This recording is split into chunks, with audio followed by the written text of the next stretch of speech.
bleeding, a toe injury, and fetal movement. It's been one eventful week. Welcome to week 11.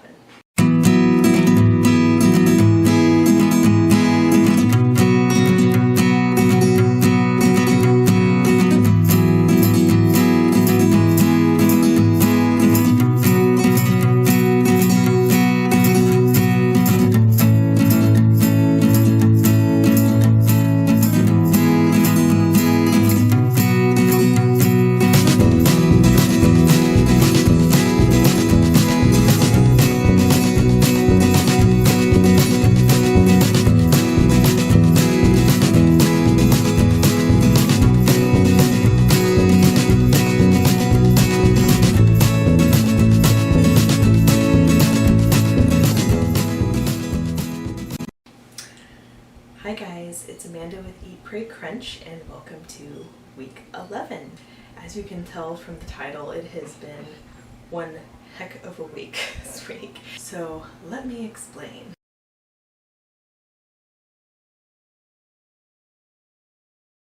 Sunday evening, I went to the bathroom and I had just a little bit of bleeding and I freaked out. I was like, oh my gosh, Bill, I'm bleeding. You know, since I had 2 miscarriages before, like I freak out easily, and I know that, you know, they tell you that it's normal in a lot of pregnancies. Women will have a little bit of bleeding in the first trimester and sometimes even throughout their pregnancy, but I hadn't experienced that before, and never before in my previous pregnancy did I have any bleeding, and so it was alarming to me. It wasn't a lot of blood, but it was enough to freak me out a little bit, and so I called the midwife. It was like 11 at night, and I called the midwife. They have a pager if there's something urgent that's going on, and I talked to her, and she said, well, do you still feel pregnant? And I said, yeah, I'm still feeling nauseated. She said, that's a good sign. And she said, as long as you're still feeling pregnant and you're not passing clots and you're not feeling crampy, then it's really nothing to be concerned about, and especially if the bleeding stops, then it was just, you know, one of those normal incidences of bleeding in pregnancy. So I just took it easy that night, like went to bed, and the next morning it was gone. Like I didn't have any more bleeding the entire day, and so I was like, oh well, okay, I guess it wasn't that big of a deal. But then Monday night came and I was just sitting at my computer, and all of a sudden I had this huge gush of blood, and I ran to the bathroom, and like there was so much blood, it was kind of scary, and it was just so sudden. So I started freaking out again, because like this time it was a lot, and it was like bright red, and like I was convinced that I was miscarrying because there was so much blood. And so thankfully Bill helped me, because like my pants were kind of ruined after that. Thankfully my mother-in-law was actually still there in the evening, because she had been helping during the day, and we told her, you know, we're going to monitor it and see if there was any more bleeding, and if there was, I wanted to go to the emergency room. And so I, put on a heavy-duty pad and laid down on the couch, and sure enough, it kept going, like huge gushes. Like it was definitely alarming, and I called the midwife again. I said, oh my goodness, like I am freaking out, like this is a lot of blood. And she said, well, I'd hate for you to have to go to the ER. They may or may not give you an ultrasound. You might be there for 4 hours in the middle of the night and not get any sleep. She says, but if you feel like you need to go, you can go if you want to, but we'll order an ultrasound first thing for you in the morning to see what's going on. But we decided to monitor it for like another half an hour, and I had heard of people having hematomas or hemorrhages where you're not actually miscarrying, and I was beginning to wonder if that's what it was. It was like a 50-50 me. Like I didn't know if it was that or if I was miscarrying. There was no way in heck I was going to sleep that night, because I needed to know what was going on. If I was miscarrying, I wanted to know, and if something else serious was going on, I wanted to know. So since the gushing continued and the amount of blood was so much, I mean, it was like filling heavy duty pads. Like I had to change them like a couple times an hour. It was that much. It was really kind of scary. So I told Bill, like, we need to go to the ER because I am just going to freak out and I'm going to be up all night anyway, worrying if I just don't know what's going on. So thank God my mother-in-law was still there, you know, because Alex was asleep in bed, and so she was able to stay while Bill took me to the emergency room. So we went, and thankfully the wait wasn't that long. There were some other people there, but we only had to wait for like half an hour, which is not bad for an emergency room. So they got me in, I explained what was going on, and they decided to take a bunch of blood draws to make sure everything was okay, and they ordered an ultrasound right then and there. So I was really thankful because the midwife was unsure whether they would do that or not, but I was actually very pleasantly surprised with the care at this ER. It's like a brand new facility, and the care was definitely top notch. I felt very comfortable there. It didn't give me the heebie-jeebies like a lot of hospitals do. I kind of have a bit of a hospital phobia, but I felt like totally comfortable there. So anyway, they ordered the ultrasound tech to come. They have, you know, this like portable ultrasound machine that they can roll into the room for you. I was just like holding my breath, and like the whole time Bill and I were just praying together. We were just like sitting there and praying that everything was okay, because we were both scared. I mean, it's such an, you know, having gone through 2 miscarriages before, it is such an emotionally wrenching process, and especially being so far in the pregnancy now, being 11 weeks, it was really scary. And so we were just praying that it was, you know, like a hemorrhage, not a miscarriage. Not that hemorrhage is good, but at least you can do something about that and the baby is still there. So the ultrasound tech guy came in, and I was like practically holding my breath as he like got the wand, and just immediately put the wand on my belly, and there was baby. Oh, such a beautiful sight. There was baby, and baby was like moving all around. Little legs were kicking, arms were moving around, doing the little like back bends and twitches, like an active little thing. And they saw the heartbeat and just looked healthy as can be. And Bill and I just both breathed a sigh of relief. We were just so relieved and happy to see our little baby there on the screen, just healthy as can be. So so then he did look around a little bit, and sure enough, they found what they call a subchorionic hematoma. And that is basically a hemorrhage that is in the uterine wall, but outside of the gestational sac. So that would explain where all the bleeding was coming from. He actually said that it's a pretty big one, like about almost like a third of the size of my uterus.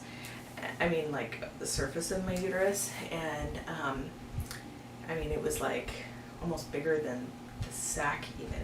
So anyway, the ER doctor came in after the ultrasound and just kind of explained what was going on and what I need to do and everything. I guess they see this a lot, and oftentimes they're just small and it's not a big deal and they resolve on their own.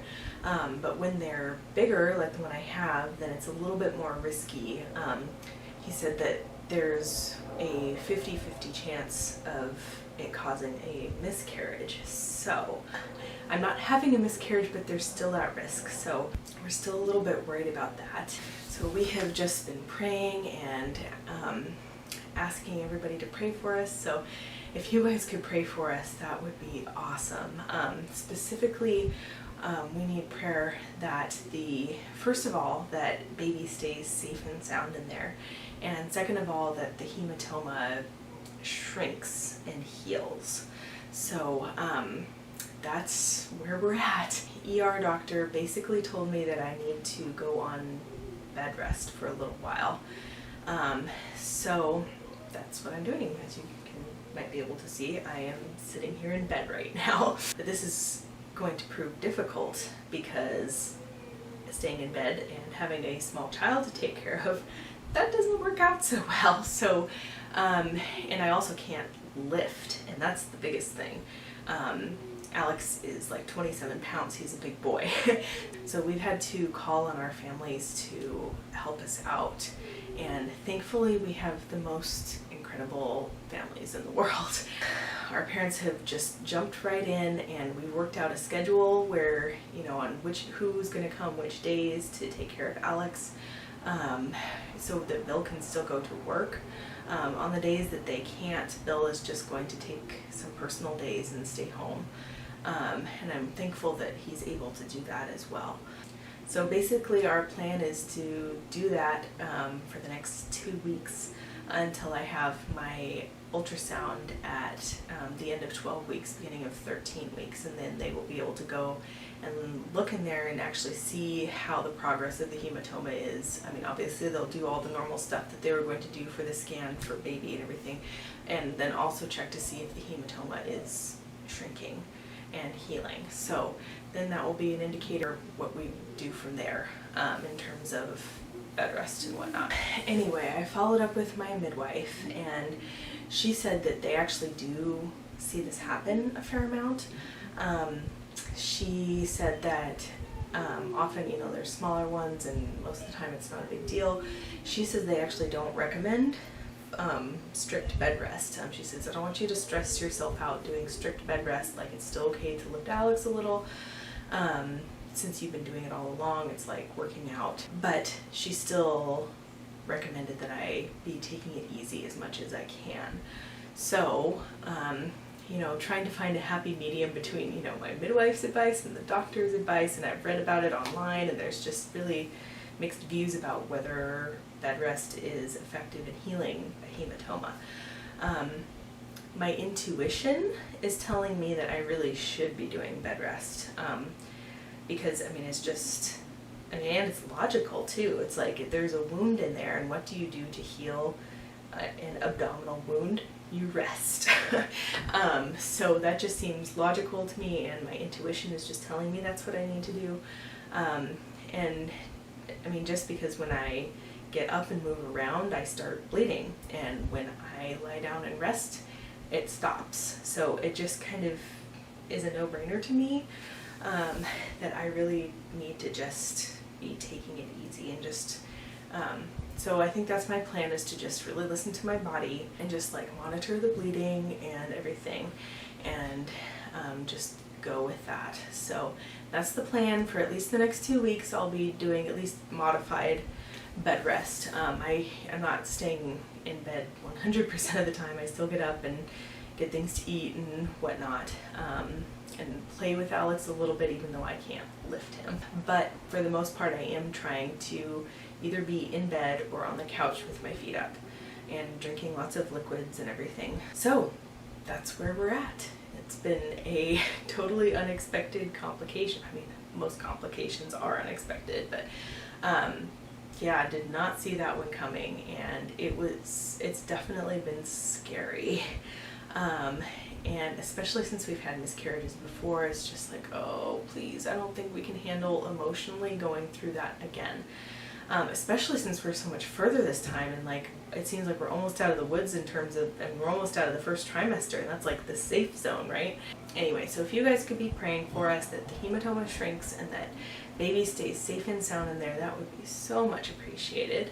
So here I am, reporting to you from my bed. So in other news, I am finally over my cold, thankfully. It actually, once it started getting better, it actually got better really fast, so I'm really thankful for that. But like I said last week, it's like whack-a-mole. Hit one symptom down and then another one pops out. This really has been like a much harder first trimester than it was when I was pregnant before. Just because not only have I had the debilitating exhaustion and nausea, just the normal first trimester stuff, but just, you know, I had that armpit infection, you know, and then I was sick, and, you know, now this hematoma, and plus there's been one other thing. Before this all happened, last week, I was in the kitchen getting Alex's lunch ready, and just walking between the dishwasher and my island, and I jammed my toe into the island and it was so painful. Like, that's like the worst stub toe I have ever had. Like, I was just like yelping and screaming, and I think it kind of freaked Alex out, and he was, you know, he was like almost imitating me, like, what's going on? Are you just making funny noises, Mom? And so I was like, oh my gosh, that was awful. And so, you know, then it started like swelling up and turning purple, and I had a hard time moving it. I was like, oh no, I hope I did not break my toe. It was like hard to walk on. I was like, I should probably go into the doctor and just have it checked out. So Bill came home that evening, and I took a little trip to urgent care. I've been having lots of fun trips to the doctor lately, haven't I? Anyway, so I went into urgent care, and they were going to immediately take me in to do an x-ray, and I said, well, I'm pregnant. And they're like, oh, you are? I'm glad you said that. I was like, well, yes, I have to tell you that if I'm going to have an x-ray. And so I had to like sign this waiver and everything, and then I was like, well, wait a minute, like, do I really have to have an x-ray? Like, can I ask the doctor if it would actually change the treatment plan, like the protocol? Because if it's exact same treatment, is it really necessary for me to have an x-ray? So I talked to the doctor, and he said, well, it really is just the same treatment. You just have to like tape your toe and elevate, put ice on it. So we don't have to do an x-ray. Even though it's probably pretty safe, they cover you with the lead and everything, and it's way down on your toe, away from your uterus and everything. So it probably would have been fine, but I decided I didn't want to take the risk. So, so I just went home, and he did his advice. I taped it up and iced it like crazy, and he had said, you know, the amount of time it takes to heal will indicate whether it was a sprain or a break. So thankfully, over the next few days, it actually started feeling well enough for me to walk on it again. Like pretty quickly I was able to do that. So I was like, I really think it wasn't a break. I think it was just a sprain. So thank God for that. You know, I've never broken a bone in my life, and I was worried that I had broken my streak, but I think that I am still going strong here, because I think it was just a sprain. So if it's not one thing, it's another. In terms of other trivial symptoms, they all just seem so trivial now compared to this other stuff we've been going through, but I've been continuing to have the normal fatigue, and a little bit of the nausea has been hanging on a little bit, and acne too, fun times, been breaking out. But you know what, all of that, it's like I don't even care about that stuff right now. It's like all I care about is that this hematoma heals and that baby is safe, so, and that we can get through this time of bed rest without too much stress and without me like losing my mind because I have to sit in bed all day. The last thing I wanted to talk about was that I am convinced that I have felt baby move. It is so exciting. I know you guys are gonna think I'm crazy for thinking I'm feeling baby move at 11 weeks, but like I am convinced that's what is happening. When I was pregnant with Alex, I felt him move at 13 weeks, and I know that's really early too. I'm actually a massage therapist by trade, and I was talking to one of my massage therapist friends who also had a baby around the same time I did before. We were talking about how us massage therapists, like, we're like very in tune with our bodies, because that was like part of our training, was really being intuitive and listening to our bodies and other people's bodies as well. So I think that she was right about that. Since we're so aware of our bodies, like we are able to feel baby move a little earlier, and especially since, you know, I've been pregnant before and I know what it feels like. I definitely recognize it, so I'm pretty convinced that I felt baby move.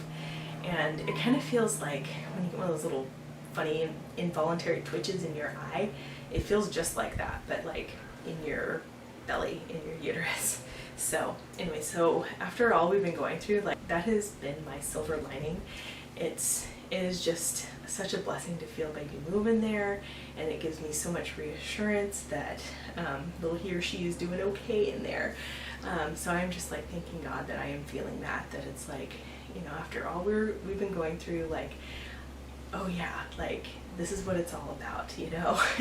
And I'm just so glad that little one is doing okay in there. Anyway, so that's it for week 11. So what about you guys? Have any of you ever experienced having a hematoma in pregnancy? Like, what did your doctor tell you about bed rest? Like, to do it, not to do it? I would love advice. If any of you have been through this before or know somebody who's been through it before, just, you know, I would love to know some good tips and tricks to get through it. So, and also just getting through the bed rest so, you know, I don't lose my mind while I am sitting in bed or on the couch all the time, because I definitely like to, you know, get things done, and I can't really do that right now. So anyway, just ideas how to stay occupied and all that. Just let me know, you know, what your guys' experiences have been, and just continue to keep us in your prayers if that's something you do, and definitely appreciate that. So anyway, so that's it for this week, you guys. I probably won't do a belly shot this week since I'm in bed. I might next week if I'm up and about, a little more the following week, or however that works out. So anyway, if you like this video, click the thumbs up button and subscribe if you haven't already if you'd like to see more videos like this. And we'll see you next week for week 12. Bye guys.